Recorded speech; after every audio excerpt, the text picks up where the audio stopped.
A seasoned executive coach with over 20 years of experience in leadership development and financial services, Uzo Ejioare has worked with a diverse range of clients, from emerging leaders to C-suite executives across various industries in the FTSE 250. By focusing on deep self-awareness, behavioral change, and long-term career development, Uzo helps clients unlock their full potential and navigate their leadership journeys with confidence and resilience.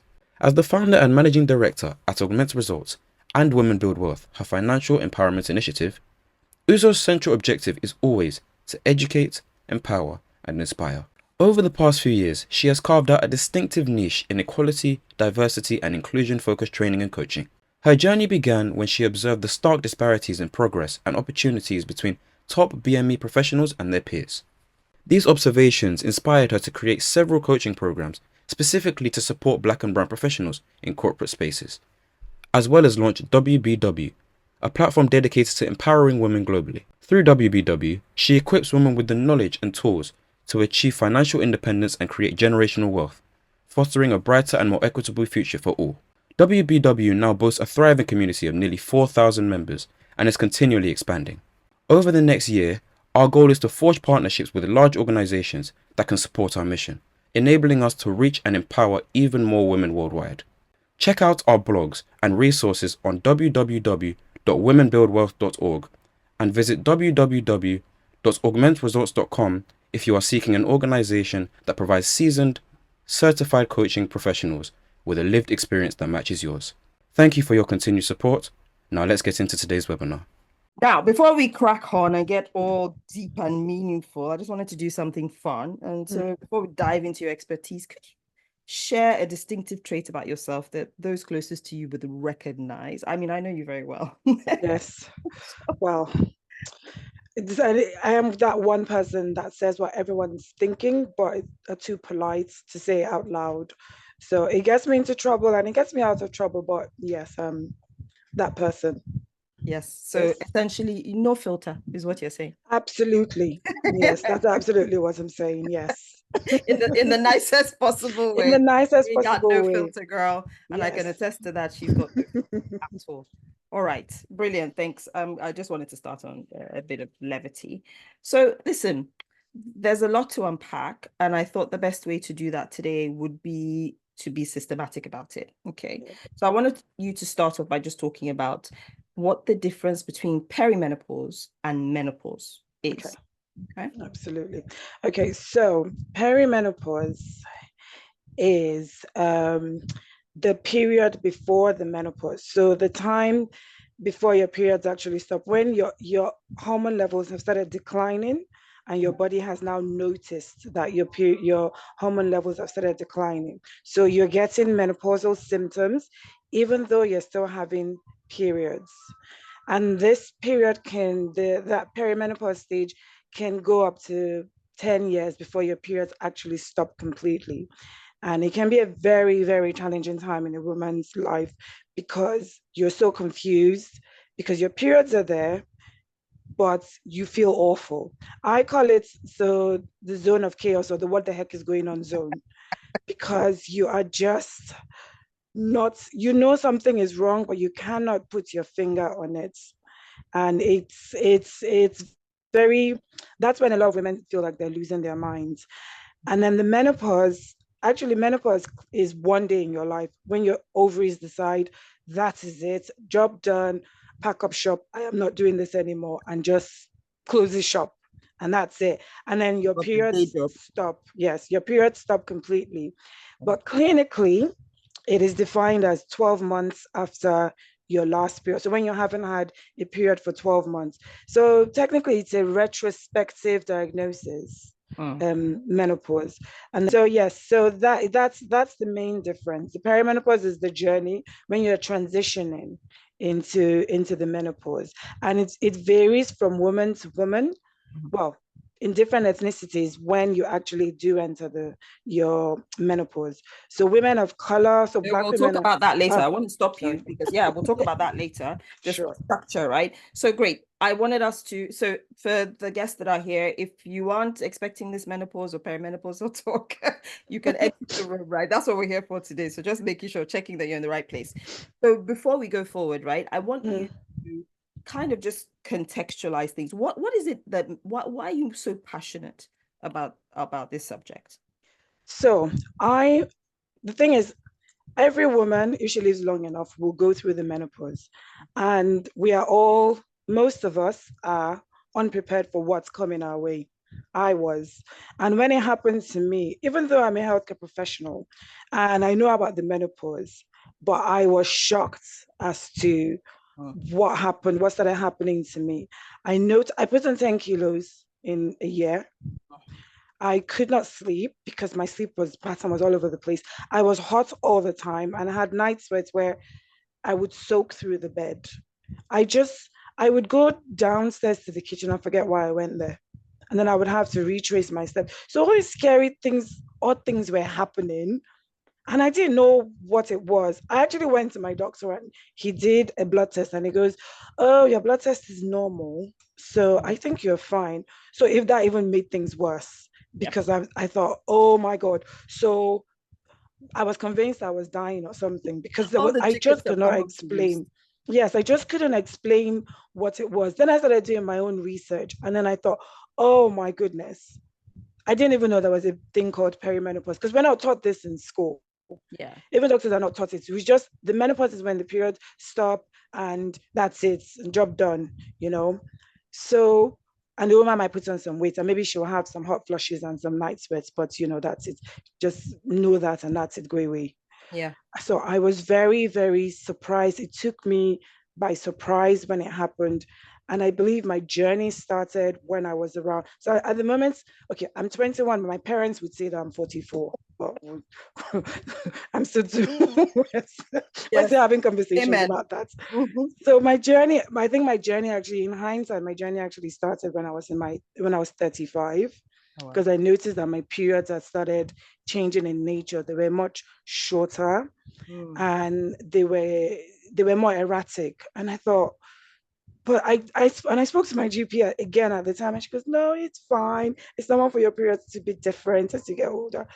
So I think when I started going through the journey, and I actually got to a point where I had to go and do my own research, and I thought, "Oh my God, so this is what's going on." Thank God. First, I thought, "Thank God, I'm not going mad." And Mm. then the second bit was, "How do I deal with this?" And then I thought, I wonder how many people are struggling like this and they don't know what it is. And so I, I started researching and I started talking to people. I opened up a menopause clinic and oh yes, it's A lot. yes, it's I been a think it's been a journey. Yes. it's journey. It is a journey. I keep hearing about this Yes. journey, right? We're going to unpack this journey. But I think it's really interesting something you said. They don't teach us this in school. And so I want you to explain that. You said you're a health professional. Yes. What is Yes. your role? What do you do? So I'm a clinical pharmacist. I've been a pharmacist for about 15, 16 years. And I work in a GP practice. I run a menopause clinic every Wednesday, and then the rest of the time I look after patients with long-term conditions. So like diabetes, heart failure, and asthma. So I was at uni for 4 years, and menopause was only discussed for about an hour of the 4 years. For doctors, they're in uni for 7 years. And I think the most they have, because I've spoken to quite a few of the doctors, I think it's about 2 to 4 hours about menopause, and they don't go into it in detail. So a lot of healthcare professionals are ill-equipped to deal with it. We just don't know. And you find Mm. that the people that are actually now pursuing it and have a passion for it are people that have actually experienced it and are Yeah. so shocked and appalled as to the horrible menopause care that is available at the moment. Yeah. Yeah. It's really interesting that Yeah. because you're talking about a condition that impacts half the population of the world, Yes. um, impacts us for over 10 years.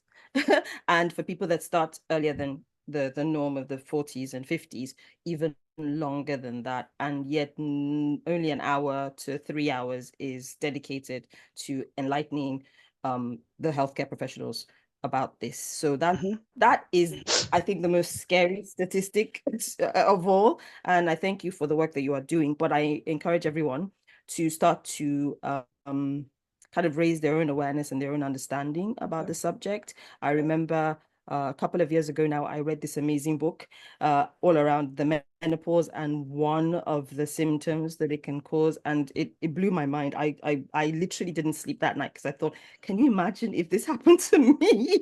Oh my God. And then the next day, I wrote this long missive to my girl group. There's about 12 of us in that group. And I am sure I traumatized everybody because I wasn't using any small, soft, girly. I was talking deep down and dirty. I was going, listen, I don't know about all y'all, but here are some of the things that I've experienced or I am experiencing or I'm afraid of. And I want to hear from you guys as to, am I the only one? Am I alone? And the things that popped up in that conversation, right? So I think more women need to speak about this with each other. And I think that was one of the reasons I wanted to do this today, right? Absolutely. Yeah. So yeah, brilliant. Good. So thanks for unpacking that. Now, you spoke about being on this journey or starting your journey about 35 years old. What's the typical age at which women start the perimenopausal phase? What is the statistic, or what does the statistic say? It might not be accurate at all, but what's that age, the magic number almost? Okay. And before I go into, I want to say, in terms of, if you think about that, we now get into our 80s. So life expectancy is up into 80s. If you're blessed, then up to 100. So if you think about it, you are going to be in menopause, in the state of menopause, for at least a third of your life. So the perimenopause only lasts a short period, and then you're in postmenopause for about a third of your life. So it's a huge portion of your life to be a certain way, to be uncomfortable, as it were, which we'll talk about going forward. So, so in terms of the statistics, the average age of menopause in the UK is 51. But for Afro-Caribbean women and Asian women, Afro-Caribbean women, we tend to enter menopause earlier at 49. The reason why so studies have been done to find out the reason why, and the only thing they can point to is something called allostatic load, aka stress. So apparently we are subjected to more stress, and that in itself puts us into menopause earlier than our white counterparts. But then, interestingly enough, the Asian women who live, so women that live in Pakistan or India, their menopausal age is 46. Oh. So yeah, so I guess we're not doing too badly, but still. Indeed. Hey, we won one. That's the first. Exactly. So that's the age ranges. But if you think about it, that's the age that your periods stop. But you can start that journey up to 10 years before. And us, people of color, we tend to suffer more in the transition phase. So our perimenopause is a lot harder for us. For some reason. Most Caucasians, a lot of Caucasians, they'll cruise, but most of us, women of color, tend to suffer a bit more. It's harder on us, on our system. And we do not know why? No, some of it is genetics. There's some work being done in that area. It is slow, but because women of color, we're not very trusting. So we don't sign up for clinical trials, we don't want them to use us to do some juju, some stuff. So we don't sign up. So we're very underrepresented in the clinical trials. There isn't that much data, but they are trying to do some work in that area, especially in America.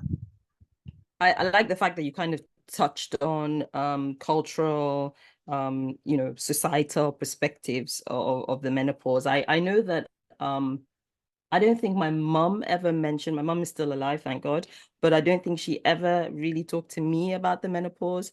And the first conversation I had with my mom, I think was maybe last year, where I called and I said, listen, lady, what did you go through? And so what can I expect?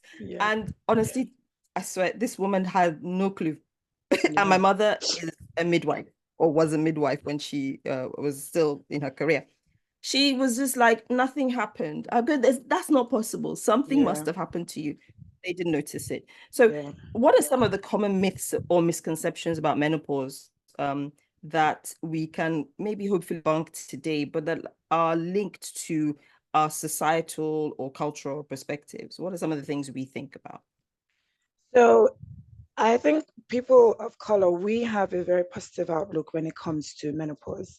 So we see it Mm, as a rite of passage, and we see it's like, oh, we're getting older, more respect, you know. So we view it positively. And I think so mhm. that's good because the Caucasians, they think menopause, that means goodbye, you throw you on the scrap heap, you're no longer useful to society. So it's good in Mm, that respect. But I think because of that as well, we do not give it the attention that we're supposed yes. to. We trivialize it. We don't realize what the consequences, which can be very, very severe, and to put it starkly, could mean the life or death for a lot of us. But we do not understand that, and we're not taking it as seriously as we should. Yeah, no, absolutely. It's almost like, oh, listen, it's when, oh, you're getting old, you're getting old. Yes, Thank God, at least we're yes, still here. And then yes, you just go quietly into the night, yes, into exactly. old age, and then you see your counterparts and they're 80. And have you ever seen that lady on Instagram or whatever it is, the builder who's 80 years old?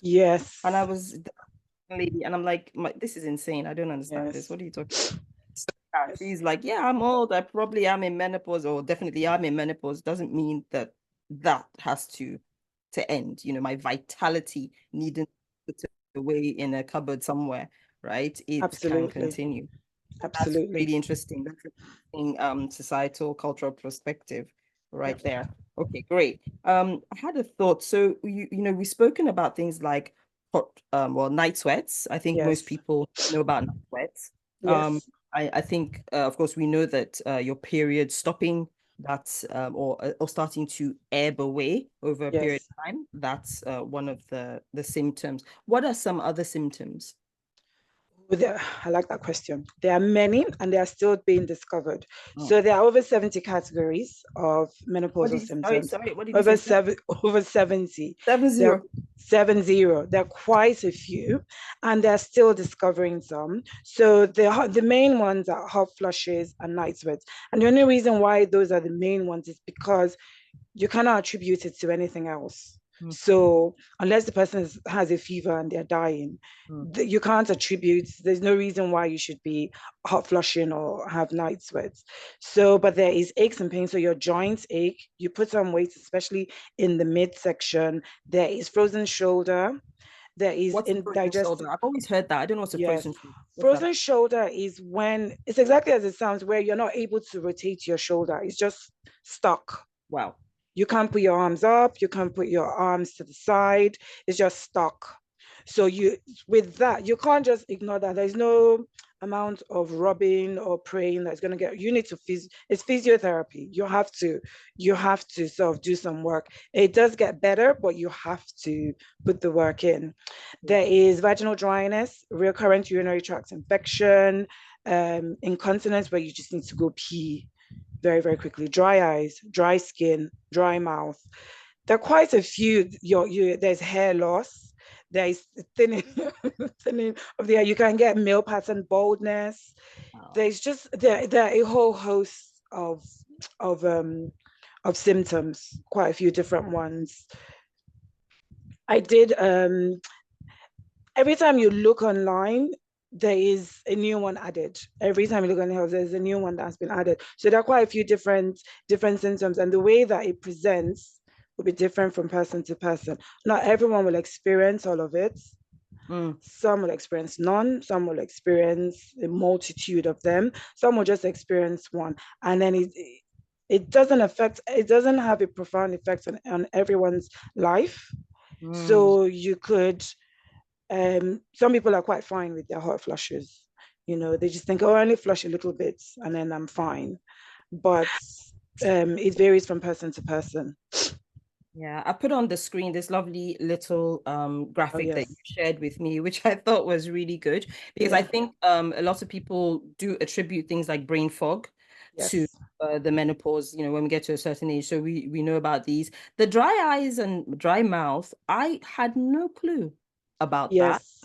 Yes. And I remember I went to my GP And I said, why my tongue feels too big for my mouth. I don't understand. And she looked at me like, what are you talking about? And I go, it just feels weird. It's kind of weird. You know, my mouth, I'm aware of my mouth for the first time in my life. Yeah. You know, and Yes. it still wasn't told, oh, that might be perimenopause. As far as the doctors are concerned, my numbers, my hormone levels haven't dropped. Yes. Numbers are not indicating that I am in perimenopause at all. Yeah. But that I don't understand why the texture of my hair has changed. I don't understand Yes. why I have things like dry mouth. I don't have dry eyes. Talk to me about anxiety, because listen, I can tell you horror stories about just so many people I know who started to experience crippling anxiety Mm. and thought literally that they were losing their minds. Yeah. Yeah. So it's no one is sure exactly the mechanism, but you do have, because you have hormone receptors all over your body, and when your hormones start to fluctuate, so when your ovary starts to become inefficient, it's not producing enough of the three main hormones that it normally does, so the estrogen, progesterone, and testosterone. Mm. So then all these organs start to, they start to misbehave, and parts of the receptors are in the brain, and so they're not exactly sure of the mechanism, but it is thought that your level of serotonin drops, Okay. and that's what leads to the anxiety. But they're still investigating that. But it is a very, very, very common symptom, and that's why a lot of women, when they go to the GP and they say, "I have anxiety," and I have no reason to be anxious, but I am anxious. So they just whack them on antidepressant. That's what my GP did. I went in there and said, "I'm anxious." I couldn't place my finger on exactly what was making me anxious. I just knew that I was. Mm-hmm. And he goes, "Okay, let's put you on this antidepressant, and that will probably help with the night sweats and stuff." I mean, I felt like I was coasting on the antidepressant. I mean, a bomb could have gone off and I would be fine. I would have no emotional response to it. So, Mm. so and I kind of liked It that managed the feeling. anxiety, hey. I kind of like that. And a lot of women do say that. One lady said to me that she had an accident the other day and where she would have gone ballistic, she just thought, oh, well, these things, these things happen. And it was like, Yeah. it's like your emotion is all the way there, and you can't reach it. And I just think, well, it was an improvement to how I felt before. But Mm. that's not actually dealing with the root cause of it. So it is very, very common for people to Yeah. experience anxiety and panic attacks. We have some women there's a lady who, she got stuck on the motorway.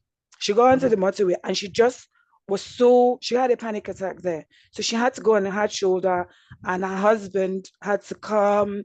They had to call the recovery team. So it was just, it can be quite debilitating for some women, Indeed. yes.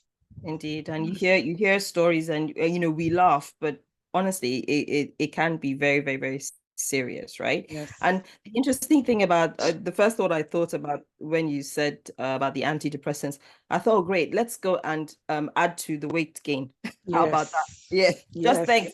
Take away, put a band-aid on this problem, but here I have Yes. another pile of problems piling up for me, right? So Yes. it does feel a little like we're putting sticky pads on things rather than actually solving Absolutely. the issue. But hey, Absolutely. there's a lot of work happening now around this, so that's great. Okay, so let's talk about the dreaded HRT.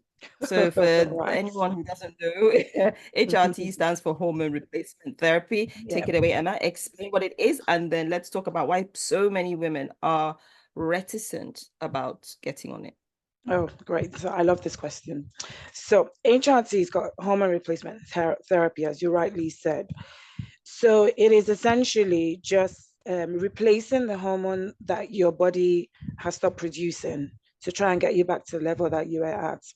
So a few years ago, I think it was in 2000, it was about 20 years ago, 21 years ago, there was a study that was done, and the results of which was published 20 years ago in America. And it was a huge study, the biggest ever study for women.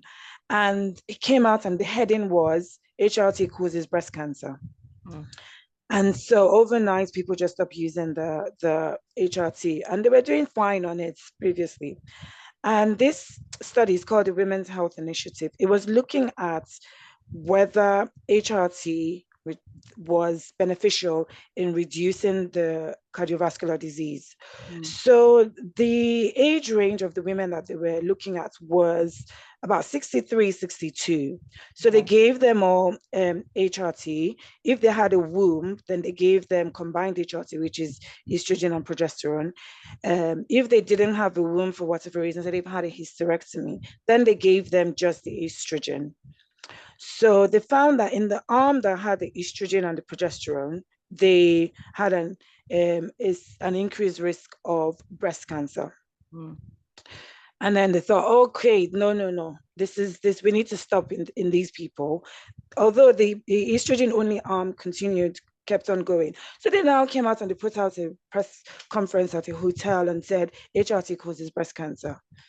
And so that just muddied the waters. They have since worked it back, that actually we were premature in our evaluation and we didn't present the facts as they were. But the harm had already been done. So it's always this link to breast cancer. That and I was the same, to be honest, because my mom died of breast cancer. So I thought HRT never, it is of the devil. I don't want it. No. So, but if you put it into context, if you take 1,000 women over the age of 50 and you give them, they're just normal, they're healthy, doing their stuff, going about their day, 23 of them will develop breast cancer, just organically. If you then give these same women estrogen and progesterone, synthetic estrogen and progesterone orally, that number will go up to 27. So it adds 4 more cases. Yeah. If you take these same women and they don't have a uterus, so they don't have a womb, so they only give them the estrogen, the number goes down to 16. So it seems like estrogen is actually protecting them in some way. If you take these same women and they're obese, that number goes up to 47. Oh, wow. Yes. These same women, if you give them combined contraceptive pill, is the same figure as if they had combined HRT. Interesting. So if you put it in context, exactly. And now we don't even, because in the study they used the synthetic estrogen and a synthetic progesterone. Now we don't even use those anymore. We use the body identical one, which you take the estrogen through the skin and the progesterone orally. Okay, I've never really understood that whole body identical hormone. And I know it's supposed to be better. Can you explain it for lay people? Yes, so it's supposed to be safer because it's similar in structure to the one that your body produces. So it will sit on the receptor the same way that your natural hormone would sit. So it's less likely to cause side effects. Okay, but so it's the safest. Where does it come from? It's not from yam. It's come from the yam plant. You're not going to get it if you eat lots of yam. I have to say that. No, it has to go through. It has to go through. Me now thought to myself, why is Nigeria not exporting yam? Yes. That's what my mind went to. My brothers and sisters in Ebola, stop eating the pounded yam, or stop eating the poundos. Sell it to the Igbo person, let them make a chance. Yes. So it has to go through a synthetic process for them to extract the estrogen from it. But that's how they get the HRT from the yam plant. Well, that's so cool. Is there nothing that God hasn't given us? My goodness. That's what I'm saying. So I usually say to my patients, think about menopause as a time where nature is saying to you, you have to look after yourself. Because at that time, many women are forced to take care of themselves because you just realize I can't really function. I need to pause. I need to take care of myself. And because if you are not stopped, we'll just continue like we're robots. Yes. We'll just continue and continue. But at that, and then, so nature has taken away your hormones, but it's giving you back, from the yam plant. That's the way I say to I tell my patients to look at it. So don't think, a lot of women think about it like, oh my God, all these terrible things are happening to me. But no, it's fixable. You just don't ignore it. Yeah. Yeah. Brilliant. I'm just going to take a quick pause to say to the guests that are here, please, we are going to be taking questions for Emma in a little while. If you've got any burning questions, please put them in the chat. I know that there's a few friends of mine who weren't able to make it today and they've given me questions to ask her. So please do put the questions in the chat so that we can have that to kind of work with in a little while. Okay, so now I wanted to talk about the impact on our mental and emotional health. Right. Okay. Yes. So, as everyone hopefully knows, I think last year, menopause was included on the Equality Act as a disability officially. Now, there were two camps to that. A lot of people didn't like that. Oh, I'm not disabled. I'm just going through the natural journey of being a woman and getting older. And why is that called a disability? The other camp, my camp, I'm thinking, they can label it whatever they want, so long as it gets recognition and companies, workplaces have to acknowledge it and make reasonable adjustments for the droves of women that we are losing from the workforce as a result of having really severe menopausal symptoms. Yes. So just talk to me a little bit about the health impact and mental health impact particularly. Okay. So I was quite happy when I think I had mixed feelings when it first came out. And I thought it's great that it's getting traction and they're recognizing that this can be a very challenging time. But I don't think that they focused enough on the long-term health consequences of the menopause, because it's not just about the symptoms today, because they will go. Yeah. And it's sometimes the physical symptoms as well can start to affect your mental health. So where menopause itself can affect your mental health, but the physical symptoms that you're getting, like the weight gain, the not sleeping, all of that as well can hit you. So menopause can lead to significant long-term health consequences for women, which could mean the difference between you being able to pick up your grandbaby or even being able to sit up and hold your grandchild. And there's not so much the mental aspect of it that is affecting a lot of women, because I issue fit notes to patients. It is the everything else, the the hot flushes, the sense of something is wrong, but I don't know what. Okay. I can't really deal with stresses like I used to, and they don't understand. So it's not sort of a direct link, but it's us not facing the consequences of it. So for instance, if a woman, her hormones start to drop, you start to get, your bones start to get more porous. You start to get achy joints. Everywhere just aches. And you can't really support yourself because you're losing muscle and you're losing bone density. That's one thing. And then that woman, her bone density has gone down. Then she falls over and she breaks something easily. Then she can't get back to work. Or it's taken her a little while to get back to work, or she breaks her hip. And all of these fractures reduces the quality of her life and impacts her, so she's not able to come back to work. So also it increases one's risk of heart disease. So some women come in and then all of a sudden I say to them, oh, your cholesterol is up. Oh, you have high blood pressure. Now I can't. And then they go, yes, I need to take time off work because, I'm stressed at work and that's probably what's causing it. So where I think, yes, the mental health aspect is a big deal, but I think we need to be paying as much attention to the physical aspect of it and the increased risk that menopause is posing for us.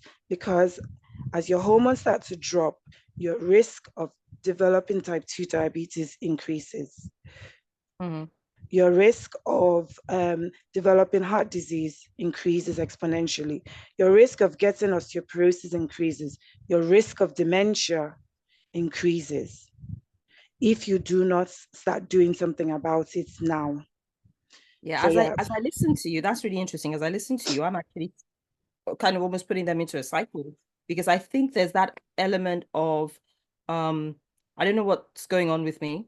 I don't yes, understand what the hell's happening. Nobody yes, believes me when I say I've got something's not right, but yeah, I can't articulate that. The yes, fact that nobody believes me, or that I do not have a name for what is happening to me, or and yes, therefore a solution to it, is yeah, adding to my stress, yes, right? And so, and then that stressors are then leading into also physical symptoms. But then yes, as the physical symptoms increase, we are again getting more yes, stressors, right? And it exactly, just seems to go exactly, in this loop. I yes, mean, I remember what I started to do. As I said, I went for multiple. I at one point I said to the GP on the phone, I'm like, listen, you've sent me for 4 blood tests yes, in the last 10 months, and you keep telling me that there's nothing changed, there's no difference, my hormone, blah, blah, yeah, blah. I'm not crazy. So I left. She's a lovely lady, but she was like, well, nothing, yeah, I can't do yeah, anything, right? And I started to keep a list. Every time something odd happened, I would just yeah, write it down. And I showed one of my friends that list a few days ago at dinner. She's like, oh my God, that's such a good idea. I'm going to start writing things down too. yes, Because then when I go to the doctor, no, no, no, you can't fob me off. I remember today, because yes, brain fog is one of the said symptoms. So now I come armed and ready, and I'm like, yes, so this happened, and this happened, and this is weird, and this is strange. Explain, right? So yes, that was one way that I got it to work for me. Um, but it's really interesting as well. Just thinking about what you started to say about osteoporosis, diabetes, all of that stuff. I was going for a walk. You and I were talking at like 7 a.m. one morning whilst I was on yeah, a walk and you were on your run, or I don't know yes, where we were. Both of us were out doing some exercise, right? So we were yeah, on the phone. And I was like, oh yeah, as soon as I start to experience debilitating symptoms, I yeah, am on HRT like a shot. Nobody yeah, needs to tell me. I don't care about these cancer scares. I've done enough research on my own to know that it's not as it was portrayed, right? So I'm yes, fairly confident. I'm happy to take it. And your response was, girl, that might be too late. Get on it mm, like ASAP. That to me was completely off my radar. mm. I would not have thought to go and get onto HRT because of my age rather than because of my symptoms. Can you talk about that? Yes. So the for estrogen is better at prevention. It's not so good at treatment. So the longer one is without their hormones, the harder it's going to be for us to course correct the damage that's been done. So there is a small window for when a woman can actually safely go onto HRT. After that, it's still on the table. It's not an option, but it becomes a little bit more problematic. So if the safest time for a woman to go on it is within 10 years of the menopause or in her perimenopause, when her levels start to decline, because as soon as your levels start to decline, your risks start to go up. So it is better for you to not get to the point where your levels they flatlined, and then that's when you want to start getting it. And it is not about whether or not you're getting symptoms. As I said, 80% of us will get symptoms, 20% of us will not, but 100% of us will be at increased risk. So it's not taking HRT for the symptoms, because if it's for the symptoms will go away after a while. It might take 10 years, 10 to 15 years for it to sort of go away. The brain fog will get better. You will not go back to your baseline the way you were before, but you will get better. The hot flushes will get better. But the purpose of the HRT is to protect your long-term health, so that when you get to your old age, you are able to lift weights if you so wish to lift weights. You are able to remember your grandchildren's names. You are able to recall stories. You are able to, you're not on 10 different medicines because you have fibromyalgia here, you have diabetes, heart disease, and it's difficult for them to, they have to put you on 5 different medicines because it's difficult to control your blood pressure. So I think we are looking at it. A lot of women say, how are you going on with menopause? Oh, it's fine. I'm fine. I have no symptoms. I have no hot flushes. And it's okay. But do you know that you're at increased risk of XYZ. And it is fine if you decide not to go on HRT, but do it with your eyes wide open and in the full knowledge of what is being left on the table. So that, and HRT is just one of the things that that you can do, but it is the only way that has been proven to effectively manage the symptoms of menopause and protect your long-term health. Yeah, no, I hear that. That was jarring for me. And I booked an appointment with my GP and I was like, can I come in and let's talk about this? Yes, I'm seeing in the chat, people are in shock. So yes, exactly. So ladies, go have these conversations and start to investigate getting on. The younger you are when you do it, the better the long-term impact. Okay, so now let's talk about the one of the big elephants in the room. You said about how women kind of brush things aside and say, I'm fine. I'm Yes. fine. Let's talk about embarrassment and sexual health, right? Oh, So yes. they will, it's like, honestly, the conversations I have with some people, I'm like, I know your kids. I know you've had sex at least 3 times in your Yes. life. Why are we so embarrassed to talk about intimate things, or what we consider to be intimate things? Maybe that I've answered my own question, but we can't shy away from it. Let's talk about the impact on sexual health. So, as I said, it can cause vaginal dryness and it can cause low libido. That doesn't seem to be You need that. to stop. You need to Yeah. hold on. You're talking like a professional. Oh, I Vaginal apologize. dryness was the book I told you about that I mentioned to my Yeah. friend. Said, I have just read this book. It took me, I was up all night reading this because I was so scared. It was about vaginal atrophy. Vaginal, yes. I had never heard that phrase. So please don't go too fast. Unpack this All thing right. for people that Okay. have never heard about it. So vaginal dryness is so when you start to lose your hormones. Remember, I said that there is estrogen receptors all over the body, and they are also in the vaginal area. So when your levels start to drop, the walls, the lining of the vagina starts to thin as well. And then there is dryness, so there isn't as much secretion there. And sometimes the pH balance is affected as well. So you can get recurrent urinary tract infections and thrush. So um, although for most women, a lot of women of color, that doesn't seem to be a huge problem, but there are a few of us that, yes, you do get vaginal dryness, and that makes sex quite uncomfortable and very painful. And you can use all the lube, you can use a whole bottle of lube, and it still doesn't help. Some women describe it as having hot poker put inside them. And that with vaginal dryness, it doesn't get better, unfortunately. You have to treat it. And you treat it with vaginal estrogen. It just gets progressively worse once it started. That's what the studies have shown. That just ignoring it and saying, oh, I'll be fine. I mean, one lady said to me, my husband told me he's going to go marry another wife. And I said, and you know, Emma, I really don't give up monkeys at this stage. I'll actually shake her hand because Thanks for it's so helping out, love. uncomfortable. Because it's so uncomfortable. So I'm quite pleased. Oh dear. So yeah, so it can be quite debilitating. And it's not just about sex. Sometimes it's even uncomfortable for them to wear underwear or even sit down and they sit at the edge of the seat because it's so dry in that area.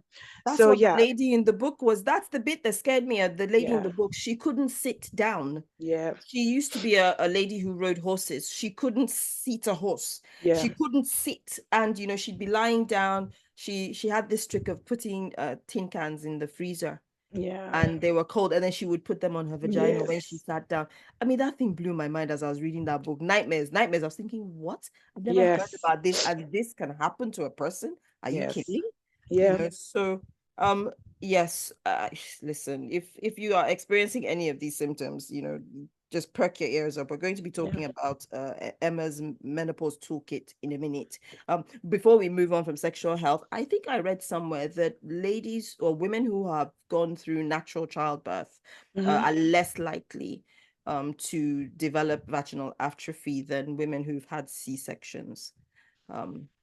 Yes, so in general, so the vagina, if a woman has given birth vaginally, then because it's gone through that process, there seems to be more sort of blood flow to Mm. that area. So it tends to be healthier, but that's not what the studies have shown. It just doesn't, it's no respecter of whether or not you've had vaginal Persons. birth. It just happens. Any anyone. Anyone, yes. Luck of the draw. Yes, exactly. Exactly. Okay, brilliant. So let's talk a little bit. Okay, don't be traumatized. People are people in the chat are being traumatized. We're not being traumatized. We are looking for solutions, guys. Okay. So let's unpack before we go and start to take questions. Let's unpack your menopause toolkit because you Yes. talked about this Oh, yes, and absolutely. and honestly, when I think about menopause, I just think, okay, great. Girl needs some estrogen, needs some what's the I don't Progesterone, yes. progesterone. I never know how to say these things exactly. And you just need some HRT and we're good. Yes. And then you said to me, oh no, no, no, no, no. No. So unpack this toolkit for me. So I've got 9 things in the menopause toolkit, and these things you can start doing them from if you're younger, then you can start from now to start course correcting. If you're older, it's never too late to course correct. So the first thing in the menopause toolkit is educate yourself on menopause, because you will find that you will probably have to advocate for yourself. So just educate yourself. If you're thinking that you're going to go to your doctor and they're going to give you all the answers, you're going to be sorely mistaken. You're going to be disappointed, because there is a learning gap in that area in the health sector. The second one is stress.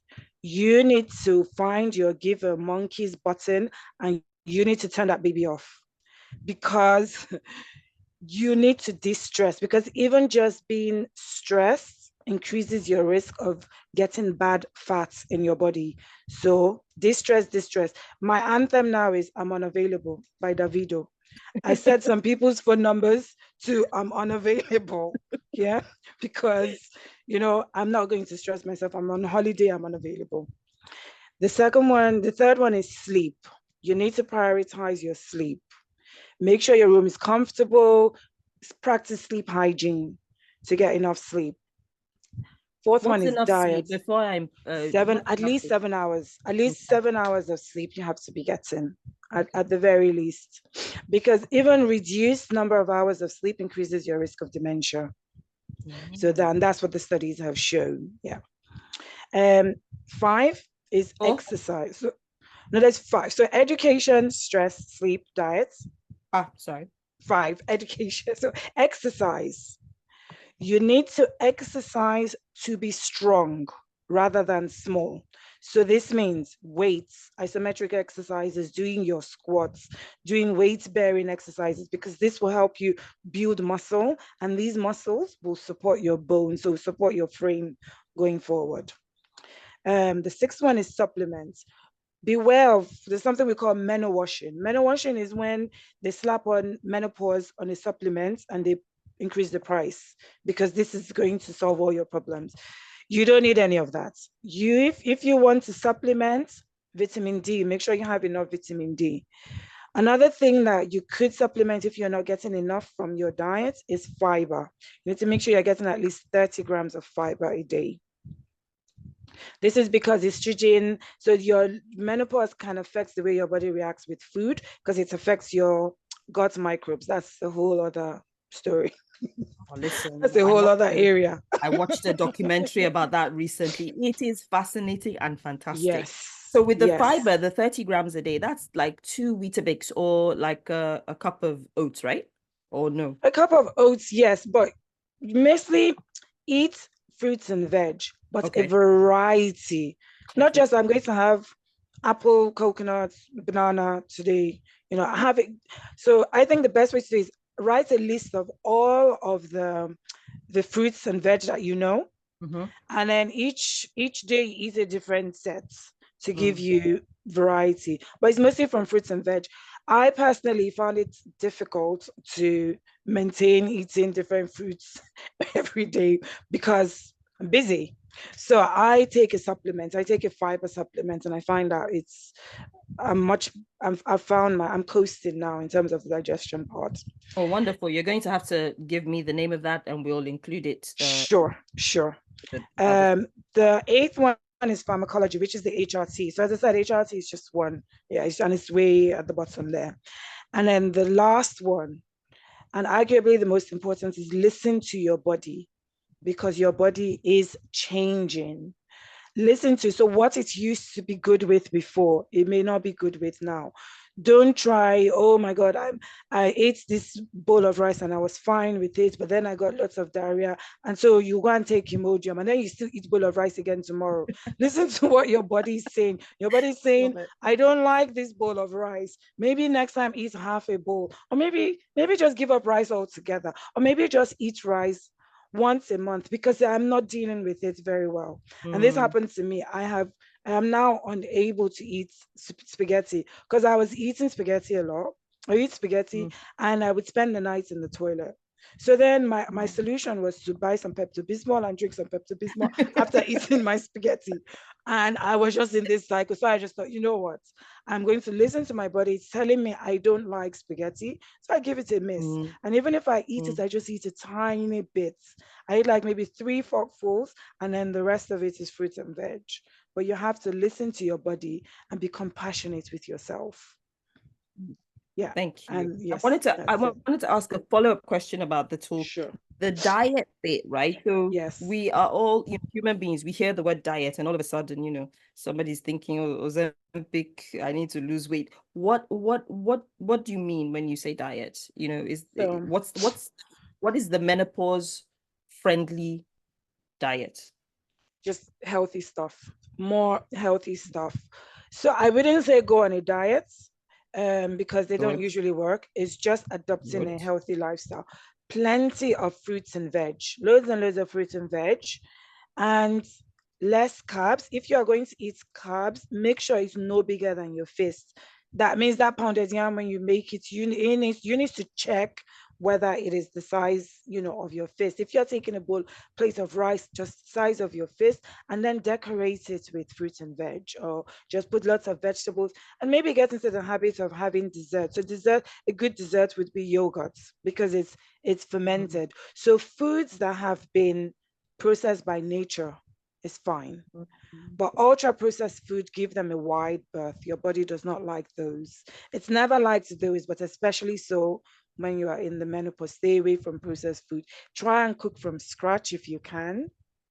And make sure you are getting enough protein in your diet. So 25 grams of protein is the recommended amount. And so just balanced meal, cut out processed foods, and more fermented foods will help. Wonderful. Okay, Koki, thank you. Guys, I don't know if you have questions. So I know I've spoken to Uzo about this, but today, Emma, you have traumatized me totally. I apologize. Utterly. I went into menopause quite early. So by 38, I had already started. By 40, I was in full mensch. I did a test and everything. Now, what do I do? It's a whole lot. I just want to know, where do I go from now? What do I do now? How do I get myself back on track to a healthier me? Healthier you. Yeah. So you can do everything in the menopause toolkit, but I think because you're symptomatic, and if you are open to the idea of HRT, I think that would be a good way, something for you to consider going on. I did because I was in Nigeria early this year, and I did try to find if the topical estrogen, and it was like looking for it wasn't available anywhere. Yeah. I couldn't find it, and this was on the island. So you might have issues with access to actually getting it. But I would say the first thing to do would be to do a blood test to check your baseline, make sure that your blood pressure is controlled. Your cholesterol is where it's supposed to be. Because even before you can start HRT, you need to make sure that there is no established disease in the background. I've actually been very lucky with that. So I was ill last year, yeah, and I had a checkup and everything, and touch all the wood, everything. Yes. I mean, my blood pressure has never been an issue. Great. I've never had issues with blood pressure. Great. My cholesterol level is within range. Yes, I do need to lose weight. I'm told that everything is basically, I'm very well, except that I need to lose weight.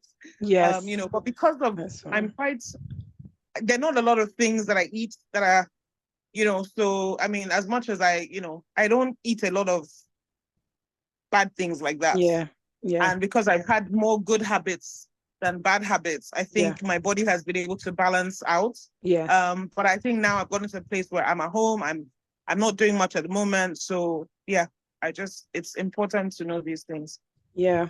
I mean, I was actually looking at maybe starting an online clinic, because my thoughts exactly about how do women in Africa, how do they access health? Because I couldn't even find the HRT there.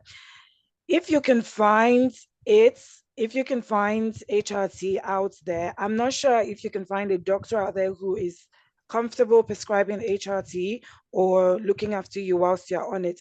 It is safe for most women, yeah, but you just need to have, so when you first start it, you need to have a 3-month review and then another 3-month review. And that's just to check that the dose is right for you.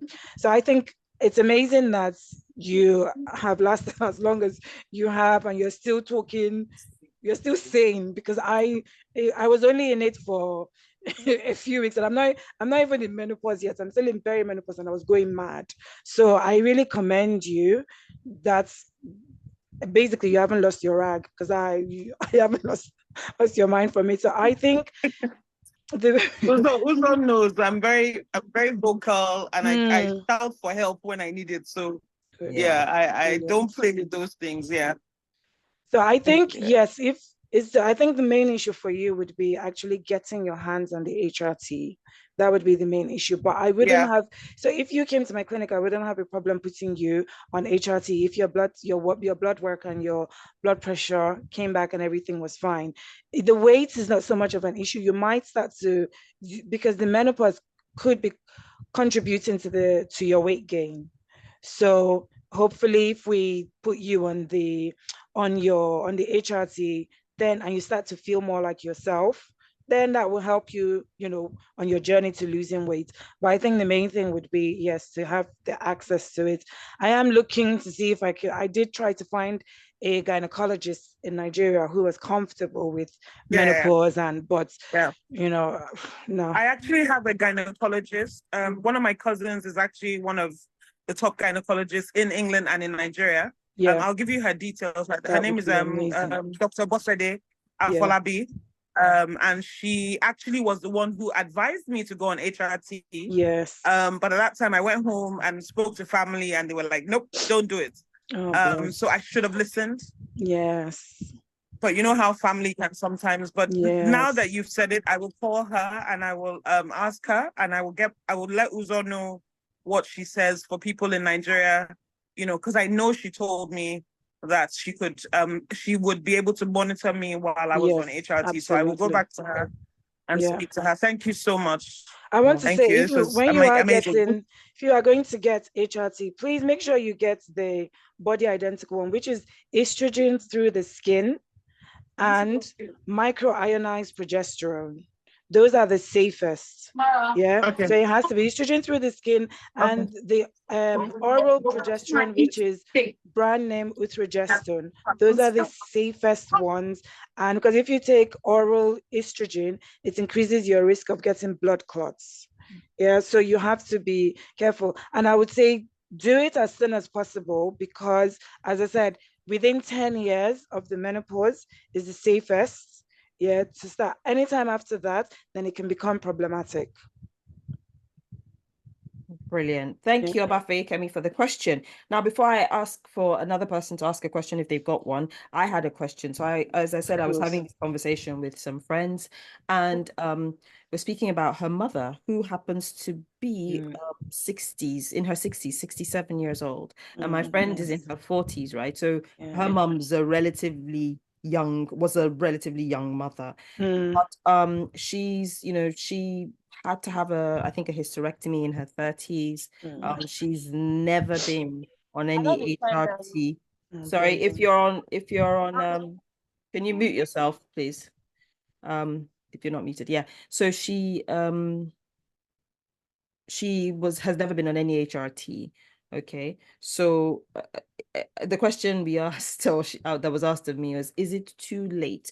Is there anything is it something that should be considered? Should her mum now start having these conversations because she's never been advised to go on any HRT, or is it just too late now? Because she has lots of debilitating issues. Bless. Yeah. I mean, it's her case sadly isn't unique, because there are loads of women who have had their wombs and ovaries whipped out, and there was no conversation had about replacing their hormones. For her, because it's been more than 10 years, it is not a definite no, but there needs to be a thorough investigation into her health before she can be started on HRT. Okay. It might not be an option for her, but there might be other things that they can do, because there are other not HRT, there are other HRT alternatives that she can take. Yes, they might not have the same impact, but they could go some way in helping her symptoms. So it's not a definite no, but it's not a definite yes either. Yeah, I get that. Okay, thank you. All right, Darren, yes, thank you. Hi. Thank you so much. This has been very, very informative.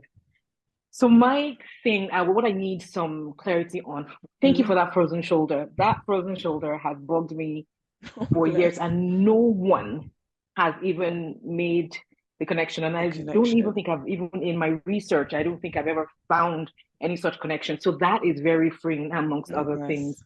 But more importantly, type 2 diabetes. As you just mentioned, I'm looking here and I'm seeing how, weight gain. I'm trying to just understand the connection, because I noticed that I started to develop some kind of insulin resistance.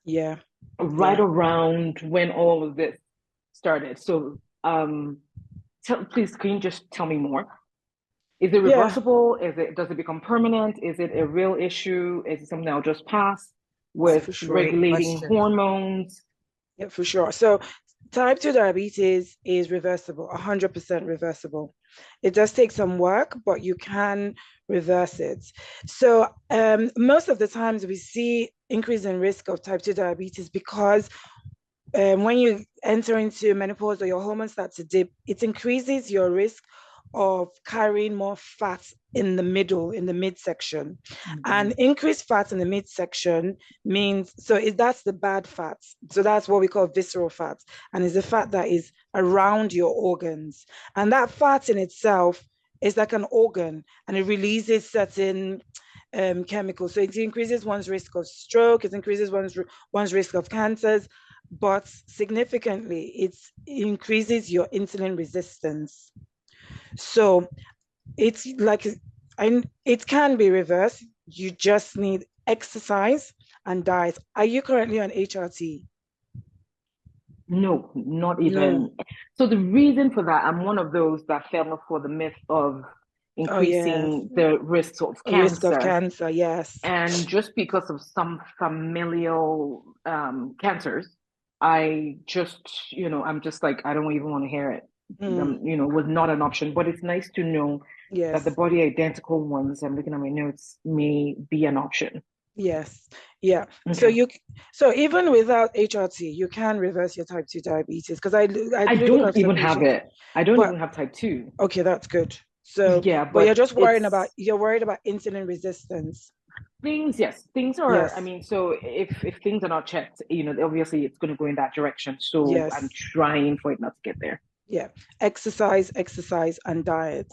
Yeah, but when your body aches. That's true. That is true. Yeah. I worked out on Saturday, and my Sunday everybody's life was miserable on Sunday. Yes. It is. So, yes. It can be. It's like a vicious cycle. Yes. Thank you. You feel awful. You exercise, everything aches. You have to lose weight. Your belly is bigger. I mean, I used to say to people, I lie down and my belly now lies next to me. I sit on the toilet and it sat on my lap. Right.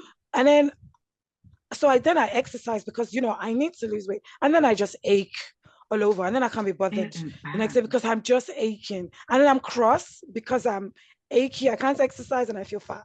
So And then you see 80-year-old women lifting weights and just thinking, what's your excuse? exactly, But I can't. I honestly exactly. just can't. So yeah, so it's exercise essentially. Make sure you also have enough vitamin D in your system, because also that can I've been lead to aches and pains. doing that So forever. yeah, so So yeah, it's so unsteady. If you don't want to consider HRT, because are you still worried about the cancers in terms of HRT, or I think I need to have more conversations yes, about it. So yes, that way, if it's not an issue, then I honestly, I would do anything at this point because everybody's miserable, including yes, me. because being overweight does increase your risk more of having Absolutely. cancer than being on HRT.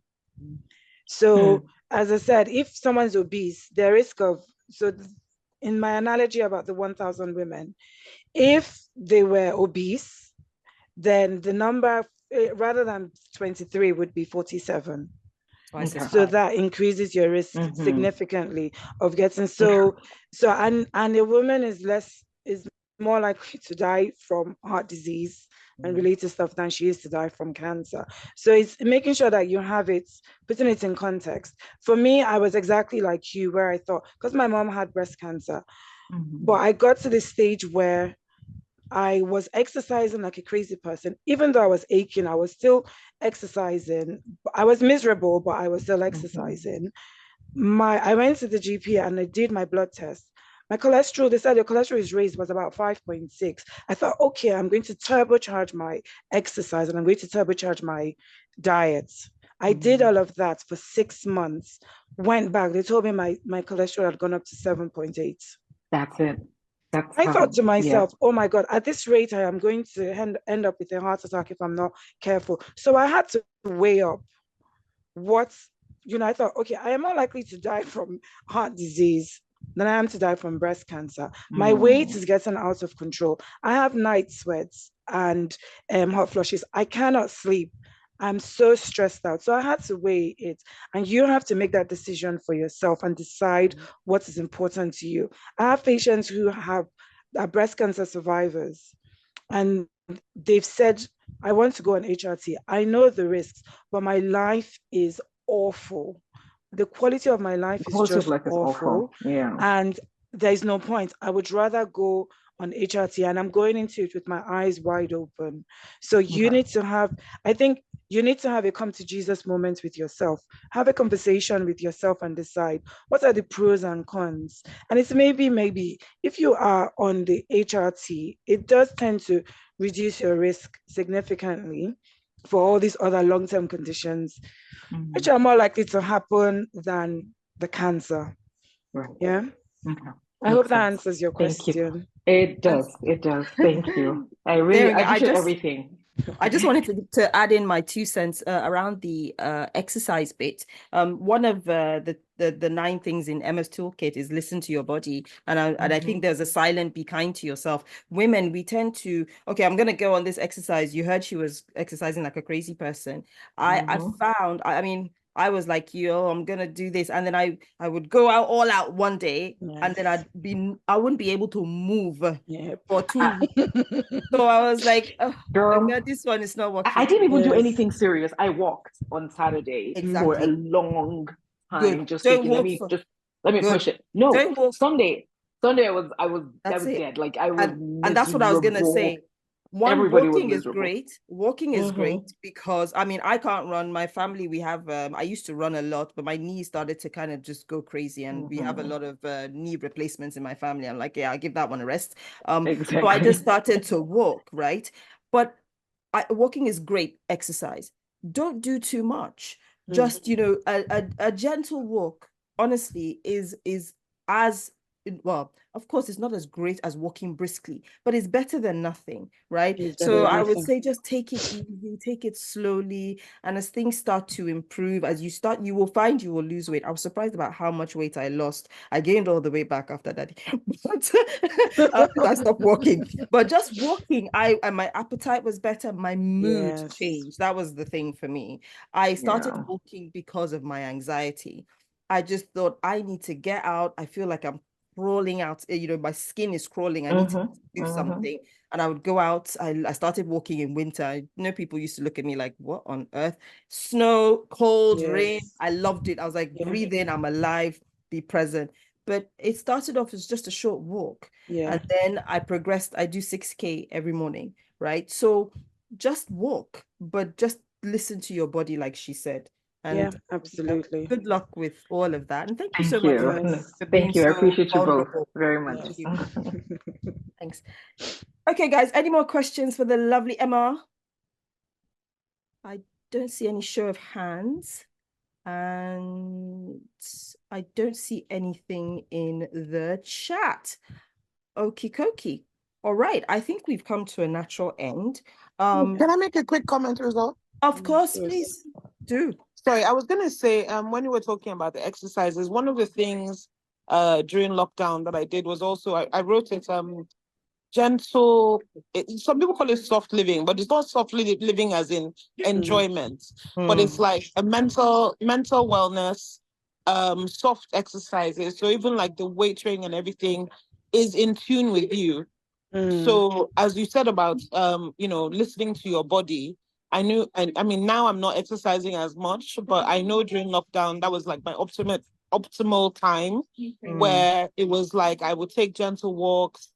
You guys are lucky, you have scenery and everything, so you can enter parks and enjoy your life. We are dealing with all sorts here, but just basically just being very loving to yourself. Especially during this menopause journey. I know one of the menopause books that I read kept on talking about the more that we love ourselves, and your body listens to everything you say. So the more that you love yourself, the more that you accept yourself, you'll find that people ask me why my stress levels aren't high. It's because even when I think I've become so used to, when you said about how did I deal with this, I've had a lot of things hit me throughout life, but I've learned to also talk about my issues, learn to not internalize, and learn to ask for help, and also just basically forgive myself a lot. Absolutely. And so that is one thing that I know that has really helped in terms of keeping my blood pressure low, and learning to laugh. And as women, I just feel like we need to learn to laugh more, love ourselves, and just not take things, too seriously. And that's what I want to say. Thank you. Thank you for that. No, absolutely, I agree. And as women, I think we need to share more. We need to have more meaningful conversations with each other, and be vulnerable enough to say, yeah, I don't get it, or yeah, I'm affected, or yeah, it's not great. I'm not living that Instagram life. Listen, here's some real talk, because I think we can all relate to what's going on. So wonderful. Brilliant. Okay, great. Thank you, everyone that contributed. Thank you, those that were here for the conversation. I had this talk with Emma, just for transparency. She's my sister. She's my sister-in-law. I have too many talented women in my family. I can't even talk. Next time now, bring some financial somebody, a doctor that will come. But before we wrap this up, we've spoken a lot about,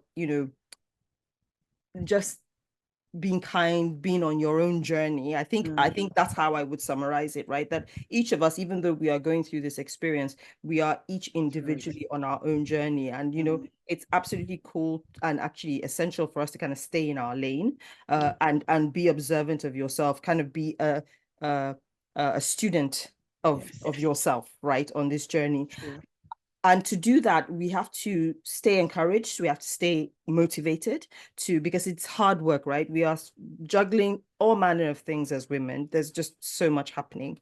So I wanted to ask you if you could share a personal mantra or a quote that keeps you motivated and inspired to do this God's work, right? Because your clinic, nobody pays you for that. You're just doing that off your own back, and I love that. So anything that you could share? I would say, I think what's I think is about Faye Kemi, I think what she said, that's just, life is too short. I don't take yourself too seriously. Enjoy it. Live and let live. Don't judge. You don't have to understand someone to love them. Just be. It doesn't have to be that difficult. Brilliant. So Wonderful. Thank you. And so where can people find you, Emma? What are your handles, if you have any? I know you have an amazing blog where you are kind of chronicling your own journey, but also sharing tools and, you know, best practices and things with people. What's the web address? Oh yeah, so I have a blog where I am journaling my journey through the menopause and also some information about menopause, and it's afromenoblogspot.com. Blogspot. afromeno-blogspot.com. Okay, great. Wonderful. And is there like, you know, Instagram or any of that stuff yet? Well, not yet. I am hoping that I can collaborate with a few people to sort of just get the message out there. So I'm hoping that the more of these talks that I do, then I can reach out to more people and then we can spread the word more and more. And all I want to say is we are women of color. Let's break the silence. Hear us roar. Indeed, indeed. Wonderful. As soon as the clinic happens online, I will be sharing that as well with people. So please watch out for that whenever that happens, because I know the physical clinic. Where's the physical clinic though? Just in case. So I have a clinic in East London. It's a GP practice in East London, Crawley Road Medical Center. Okay, good. I'll be sharing that as well, just in case someone lives in your neck of the woods. Yes. So guys, thank you so much to everybody for being here, and especially thank you to my lovely Emma. I appreciate your knowledge, your expertise, and also your heart for doing this. Okay, guys, continue to follow us on www.womenbuildwealth.org, and you can find us on Women Build Wealth on Instagram. Listen, you know, this again is my own passion project. I don't make any money doing any of this, but our mission is to help women everywhere change their situation as they build wealth. And wealth for us is defined as personal finances, but it's also your health and your well-being and your relationships. Okay, so we talk about all of this stuff. So thank you so much for coming. Lovely to see you. Bye.